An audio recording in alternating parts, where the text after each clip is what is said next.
plucking as well? Okay.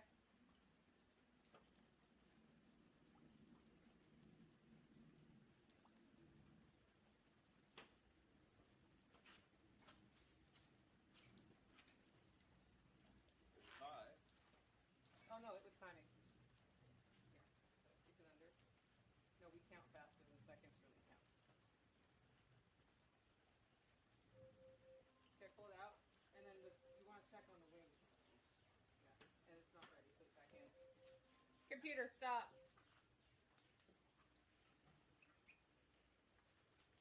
I'm confused because I thought. Keep the feet. Yeah.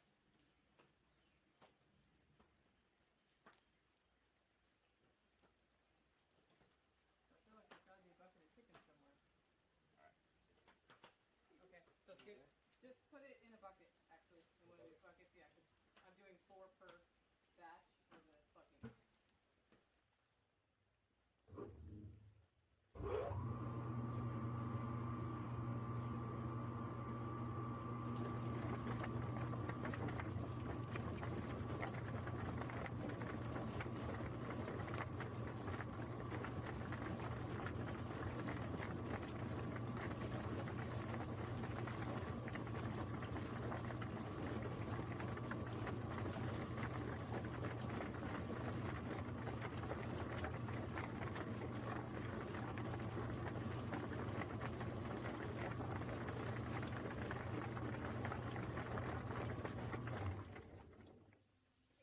stop. Computer, set a timer for 37 seconds.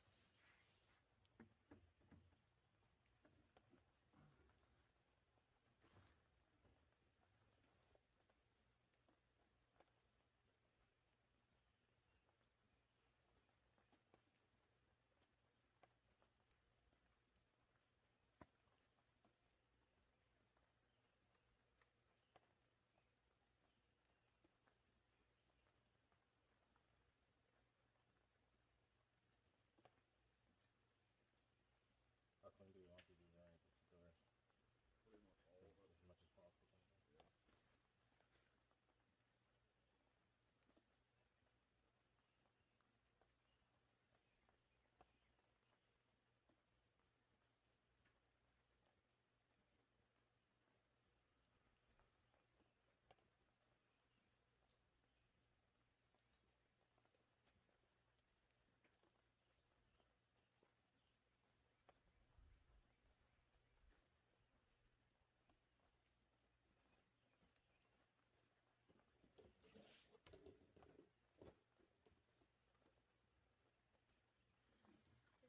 Computer, how much time is left on the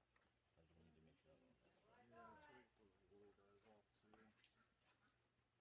let's wait for the little guys off too. Computer, set a timer for 37 seconds.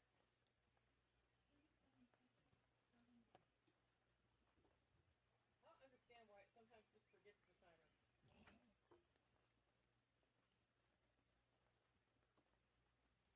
It's AI, maybe it's developing a slight hatred towards you. Apparently. Doesn't like me processing chickens. You just threaten to process it. So for the bucket chickens, when they've been plucked, just throw them in the freezer loose. Okay. Instead of in the gray trays, because obviously the other ones will be in the gray trays. Computer, stop.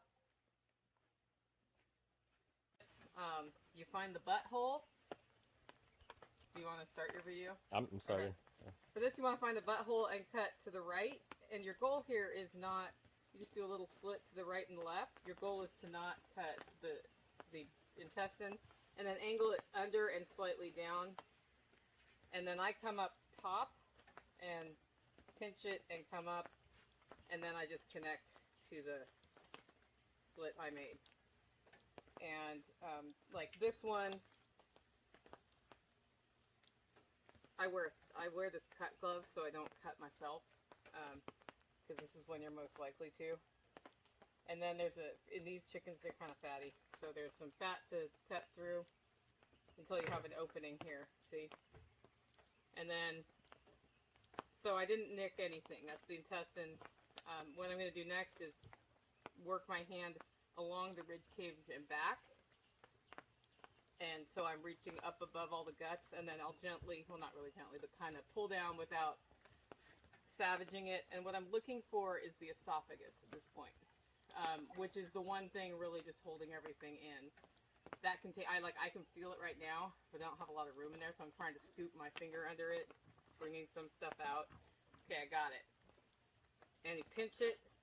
This one's really hanging on, so I'm like literally looping it around my finger and pulling, and then you get the guts out. I'm not keeping the guts. Do you want for video how to keep pieces? So this is the gizzard here. And that's the liver. That's where you might accidentally get the pancreas, so trim carefully if you want to keep that. Don't mess with the pancreas. Heart and intestines. So to trim this, you don't want to puncture the pancreas because or the gallbladder, sorry, that's the gallbladder. You don't want to puncture that because it'll get smelly and it messes up the meat. So then you have your liver, your gizzard, your heart. If you want to keep the gizzard to eat, you take the fat off, and then you just slit it open along the outside. And what the gizzard does is it has the rocks. Butterfly it open, you have all that gunk in there, and there's a layer of skin you just pull off. And then you rinse that, and that's what you cook. You can get the rest of the fat off. So that's pretty much it. Cool. Yeah. However, I don't keep them. I just give them all to the pig. At the very end, you still have like some intestine-y stuff here that you cut out. Okay. That's the butthole, basically. This one, I didn't get the whole esophagus, so that's what, this is the esophagus still. Usually that will detach, and this one's just really hanging on, so it's easier to pull it out that way than out the top. Then next, I cut right at the joint and then bend it here, so you don't have to cut any bones. It'll just come right apart. You can just kind of see where it is and turn it around the other way. And I'll cut the wingtip off here at the joint.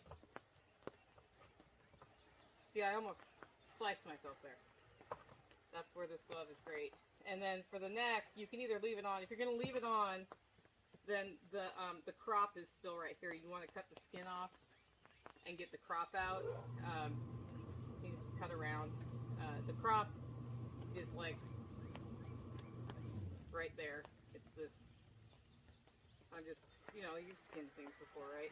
So you just get the skin off, best you can, and it has all this other glands and whatnot. You can see that, and that's the crop. So you're just going along the curve of the neck, and pull all that gick out. I'll cut it. So I leave some yummy skin to crisp up on the chicken, so that's that. And then there's a little bit of esophagus left right here. It's right there. So I'll just pinch that and pull it out. I mean, it actually isn't going to hurt anything to leave that in there, but it's just, that'll skeeze people out. If you want to take the neck off, I don't worry about skinning it first. I just take my knife and I cut, just cut it wherever. I mean, if it's got a little neck nub, that's no big deal. You're just trying to work your way between, like this one's to the spines, and then I leave those for broth. This is my broth pile here. Cool. Hold the bag open. Nice to have this tent around, though, huh? Yeah, I kind of want to get it down before we have like 5 straight days of rain.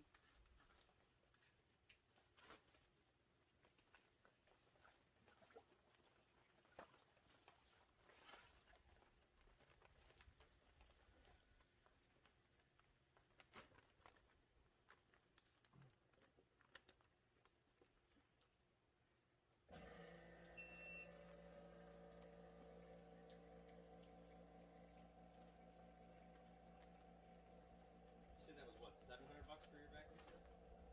That was 8. Yeah, you might be able to get it for 7 eventually. last year in particular stuff was. Well, I was looking at the one Jack recommends, the Cabela's. Yeah. That thing is $400. Yeah. Like.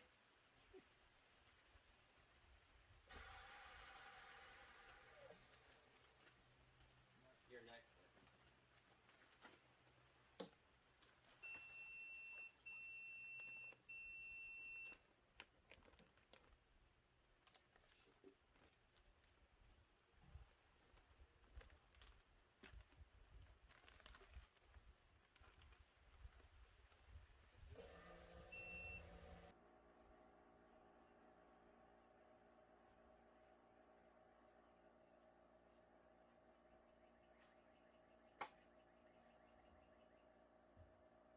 Come on, pop up.